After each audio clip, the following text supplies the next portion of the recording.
Sifasın kanım aşın levlerin kana. Sensin men bugün hoşum, alnımda akıl hoşum koydun oynana. Koy versen bakma saçım, sifasın kanım aşın levlerin kana. Sensin men bugün hoşum, alnımda akıl hoşum koydun hayrana.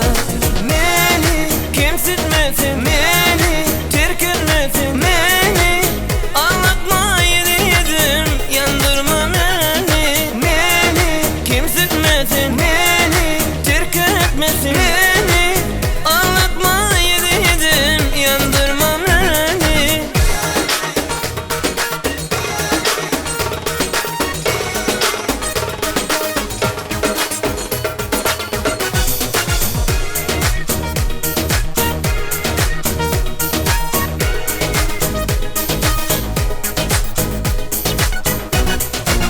Senin de perizadan düşmanın gen dünyada girsene yana. Ne dedim gülüm ya da kalbimi koymadı, sevdim